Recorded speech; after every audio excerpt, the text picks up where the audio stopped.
दोस्तों, यह साल 1940 की बात है। हरिद्वार में एकनाथ नाम का एक व्यक्ति रहता था। वह हर समय अपनी किस्मत को कोसता रहता था। उसे लगता था कि इस धरती पर सबसे खराब किस्मत उसी की है। वह हमेशा यही सोचता था कि पता नहीं भगवान ने मेरी किस्मत किस कलम से लिखी है। एक दिन एकनाथ गंगा में स्नान करके शाम के समय घर लौट रहा था। तभी उसकी नज़र एक गंगा किनारे बैठे साधु पर पड़ी। वह साधु माथे पर बड़ा सा तिलक लगाए साधना में लीन दिखाई दे रहा था। एकनाथ उस साधु के पास गया और साधु को प्रणाम करते हुए बोला कि हे साधु महात्मा, कृपया करके मेरी एक समस्या का समाधान करें। उस साधु ने अपनी आंखें खोली और एकनाथ को ऊपर से नीचे तक देखा और कहा कि बताओ बेटा, मैं तुम्हारी किस प्रकार से और क्या सहायता कर सकता हूँ। एकनाथ ने साधु से कहा कि हे साधु महाराज, मेरे जीवन में कष्ट ही कष्ट लिखे हैं। मैं कोई भी काम शुरू करने की सोचता हूँ, उस काम को शुरू करता हूँ और ना जाने क्यों वह काम उल्टा ही हो जाता है। जिस काम से मुझे फ़ायदा मिलना चाहिए उसी काम से मुझे नुकसान हो जाता है। मैं बहुत परेशान हूँ। अब तो मुझे लगता है कि यदि मैं सोने को भी हाथ लगाऊंगा तो वह भी मिट्टी हो जाएगा। हे साधु महाराज, कृपया करके मुझे कोई उपाय बताएं कि जिससे मेरी खराब किस्मत किसी तरीके से संवर जाए और मेरा भी भला हो जाए।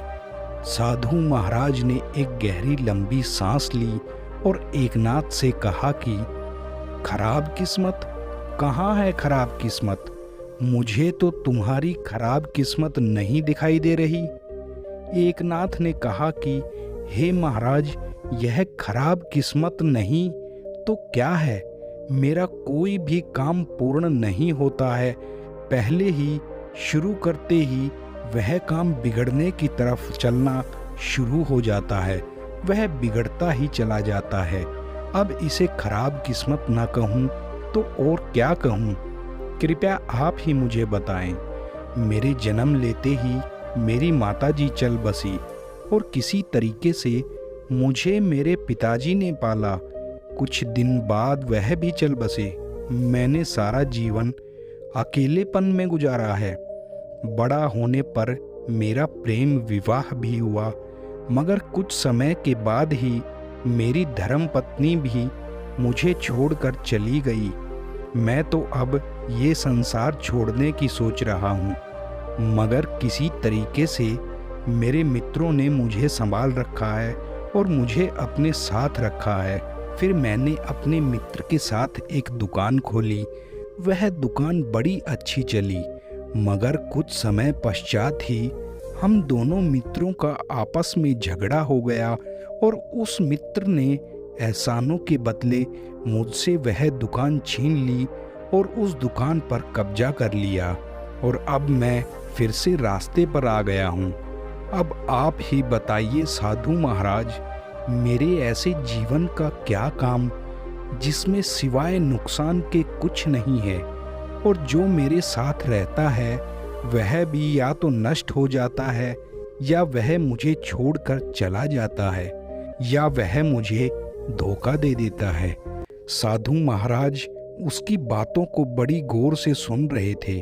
साधु महाराज ने एकनाथ से कहा कि ठीक है बेटा, तो चलो आज हम अपनी किस्मत का बदला करते हैं। तुम मेरी किस्मत ले लो और मुझे अपनी किस्मत दे दो।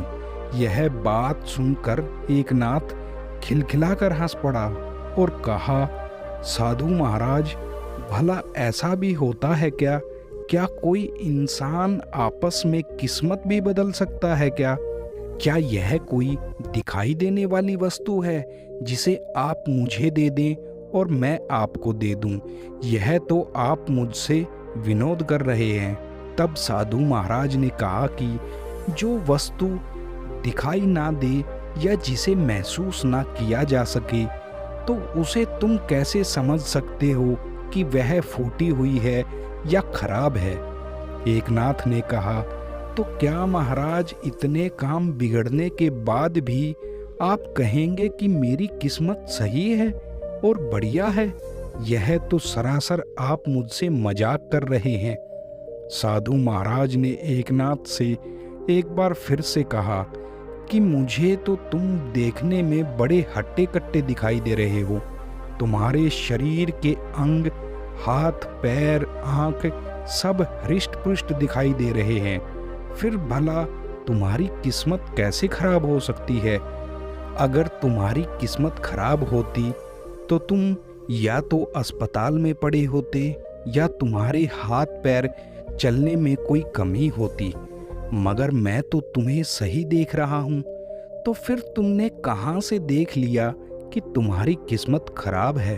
अब एकनाथ को भी यह बात सुनकर गुस्सा आ गया और साधु महाराज को झल्लाते हुए कहा कि साधु महाराज, मुझे लगता है आप भी मेरा उपहास उड़ा रहे हैं, क्योंकि अभी अभी तो मैंने आपको बताया कि मैंने अपनी सारी धन संपदा व्यापार में बर्बाद कर दी है, क्योंकि मुझे हर व्यापार में घाटा ही घाटा होता है। अगर मैं हीरे को हाथ लगाऊं तो वह भी खीरा बन जाता है। इसी वजह से मैं पूरे शहर का कर्जदार बन गया हूं। अब मैं शहर के लोगों से छुपता छुपता घूमता हूं कि कहीं कोई इंसान मुझे रास्ते में रोककर पैसे मांगने ना शुरू कर दे। क्या अब भी आप कहेंगे कि मेरी किस्मत अच्छी है? तब साधु थोड़ा गंभीर होकर बोला, अच्छा, तो तुम इस बात को लेकर परेशान हो? एकनाथ भी साधु महाराज को बोला कि हाँ साधु महाराज, अब आपके समझ में आया ना कि आखिर मैं परेशान क्यों हूँ। इतनी देर से मैं आपको कहे जा रहा हूँ, मगर आप भी मुझसे मजाक ही कर रहे थे। अब आप समझे कि मैं क्यों परेशान हूँ। साधु महाराज ने एकनाथ से फिर कहा, लेकिन यह तो अच्छी बात है, जितनी परेशानियां तुम मुझे गिनवा रहे हो, इतनी परेशानियों के बावजूद भी तुम जिंदा हो और हृष्ट पुष्ट दिखाई दे रहे हो। एकनाथ ने फिर कहा कि महाराज, आप मेरी बात नहीं समझ रहे हैं। अब साधु ने थोड़ा मुस्कुराते हुए कहा कि बेटा, मैं तो तुम्हारी सब बात समझ रहा हूँ, मगर मुझे लगता है कि तुम मेरी बात नहीं समझ रहे हो। अब साधु महाराज ने गंगा की तरफ इशारा करते हुए पूछा, बताओ यह क्या है? एकनाथ ने कहा, महाराज, यह गंगा का बहता शीतल अमृत जल है। साधु महाराज ने एक वृक्ष से एक पत्ता तोड़कर बहती गंगा में डाल दिया और एकनाथ से कहा कि तुम जरा मुझे देख कर बताओ कि यह पत्ता किस दिशा में बहे जा रहा है। एकनाथ ने कहा कि महाराज, यह पत्ता तो गंगा के जल के साथ उसी दिशा में बहे जा रहा है जिस दिशा में यह जल बह रहा है। साधु महाराज ने कहा कि बिल्कुल सही कहा तुमने। अब तुम यह बताओ कि इस पत्ते की किस्मत किसके हाथ में है? एकनाथ ने कहा कि महाराज, पत्ते की किस्मत नदी के हाथ में है। साधु महाराज ने फिर से कहा, अब तुम मुझे एक बात बताओ, अगर मैं यह पत्ता इस नदी में ना फेंकूं और इसे अपने ही हाथ में रखूं, तो इस पत्ते की किस्मत किसके हाथ में होगी? एकनाथ ने भी कहा कि महाराज, फिर तो इस पत्ते की किस्मत आपके ही हाथ में होगी। महाराज ने कहा कि इस पत्ते की किस्मत ना पानी के हाथ में है, ना मेरे हाथ में है। यह पत्ता जिस वृक्ष पर लगा हुआ था, वहाँ उसे ऊर्जा भी वृक्ष से ही मिल रही थी और वह वृक्ष की टहनी से ही जुड़ा हुआ था। वृक्ष से ही उस पत्ते को भी प्राण मिल रहे थे। तभी एक तेज हवा का झोंका आया और उस वृक्ष से एक और पत्ता टूटकर थोड़ी दूर आगे जाकर जमीन पर गिर गया। तब साधु महाराज ने कहा कि क्या तुमने यह घटना देखी एकनाथ? एकनाथ ने कहा कि जी महाराज, मगर मैं समझा नहीं कि आप कहना क्या चाहते हैं। साधु महाराज ने कहा कि जैसे ही यह पत्ता वृक्ष से अलग हुआ तो पहली बार इसने उड़ने का आनंद लिया, और स्वतंत्र होते ही इसने पहली बार उड़ने का आनंद लिया। फिर एक हवा का झोंका आया और उस पत्ते को उड़ाकर उसे गंगा के बहते जल में पहुंचा दिया। अब साधु महाराज ने कहा कि अब तुमने देखा एकनाथ कि उस पत्ते के साथ क्या हुआ? तब एकनाथ ने साधु महाराज से कहा कि हाँ, अब यह पत्ता तैरने का आनंद ले रहा है। साधु महाराज ने फिर कहा कि यह तैरने का आनंद तो ले रहा है, मगर यह पत्ता रास्ते में न जाने कितने कीट पतंगों की जान बचाएगा और न जाने कितने कीट पतंगों को एक किनारे से दूसरे किनारे पर पहुंचाएगा। साधु महाराज ने एकनाथ से फिर पूछा कि अब बताओ, इस पत्ते के बारे में तुम्हारा क्या ख्याल है?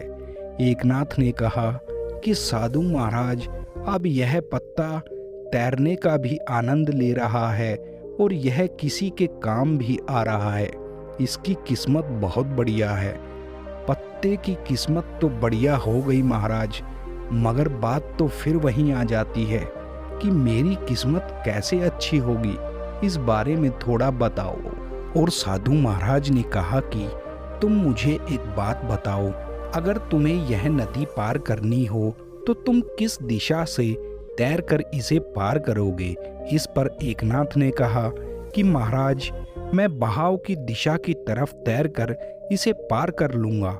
इस पर साधु महाराज ने कहा कि अगर मैं कहूं कि तुम नदी की बहती दिशा के विपरीत तैरकर इसे पार करो, तब एकनाथ ने कहा कि महाराज, तब तो मुझे इस नदी को पार करने के लिए जी तोड़ मेहनत करनी पड़ेगी, तब जाकर कहीं मैं इस नदी को पार करके दूसरे किनारे पर पहुंच पाऊंगा।